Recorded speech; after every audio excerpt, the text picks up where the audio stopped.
Bismillah ar-Rahman ar-Rahim. In the name of God, the most merciful, the compassionate. Mr. President, my brother, let me thank you personally for hosting this distinguished Fifth Congress. Your beautiful country, Kazakhstan, has a noble reputation as a link between East and West, a land of great achievements built on coexistence. Mostly, though, I want to thank you for consistently shining a global spotlight on interfaith dialogue. Today, such discourse is urgently needed as we stand against those who pose the greatest danger to our religion and to our world, the outlaws of our religion, the Khawarij. Ladies and gentlemen, in our world today, the vast majority of people are members of a spiritual community. Muslims and Christians alone make up more than half of humanity. We live side by side as fellow citizens, and yet our global community is under threat by aggressive forces targeting religious differences. Every major religion has had to deal with this evil, and we must all recognize it and counter it. We Muslims are facing a brutal attack by outlaws, Khawarij, who distort our faith to try to justify monstrous crimes. Nothing treats our religion with more contempt. Nothing hurts the Muslim people more than the actions of these elements. They agitate sectarianism and sedition. They mislead young people into abandoning their futures. They franchise their violence worldwide.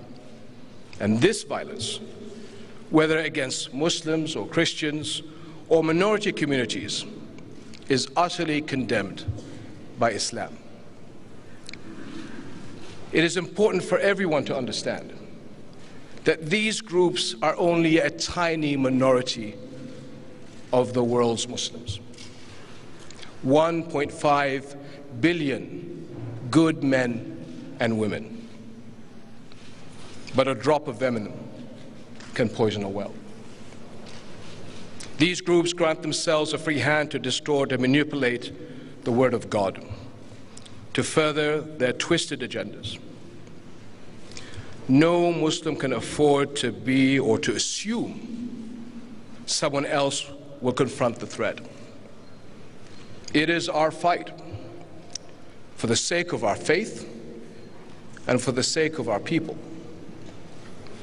10 years ago, Jordanians saw that it was essential to speak up on a global level. The Amman message set forth Islam's call: respect for others, compassion, social justice, mercy, tolerance, and consensus. This is the Islamic way. This is the path Jordan has taken. My friends, part of transmitting our values is putting them into action. When it comes to beating global terror, we need a holistic approach. And it begins by addressing the conditions that terror groups exploit. Economic inclusion is key. The circle of prosperity and opportunity must be enlarged to reach vulnerable communities and especially young people.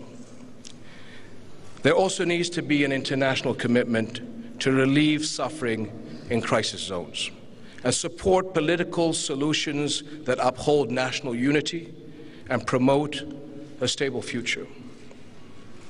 Refugees and their host countries need global support.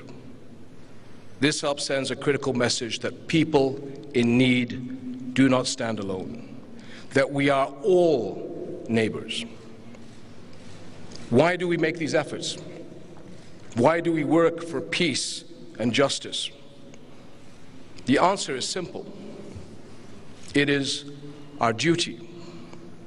Our duty to fulfill the two great commandments of our faith: to love God and to love our neighbor. From this flows everything else: the equal dignity of all people, tolerance, coexistence, and faith. How many here really love our neighbor? How many here really see beyond differences to accept and love the other, the stranger? How many put God's love above all else? Muslims around the world know real faith is not violent or hate-filled. In Islam, God's names include the compassionate, the all-merciful. We wish each other, Assalamu alaikum, be blessed with peace. Bismillahir Rahmanir Rahim. In the name of God, the most merciful, the compassionate. إن الذين آمنوا وعملوا الصالحات سيجعل لهم الرحمن ودا. Truly those who believe and perform righteous deeds, for them the compassionate one shall appoint love. Our faith teaches us what is wrong. It is wrong to insult and disrespect God and religion. Wrong to discriminate and persecute others. Wrong to disrespect places of worship. But we are also taught what is right. Right to respect and support each other. Right to show mercy and kindness. Right to work together for the common good. These values are shared by your religions as well as mine. Now we need to make them part of our daily lives and our moral responsibility to our communities.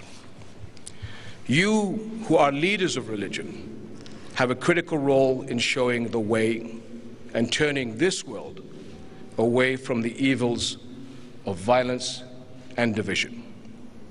I thank you for your long dedication, and I wish you success in the days ahead. God's blessings upon you all. Thank you.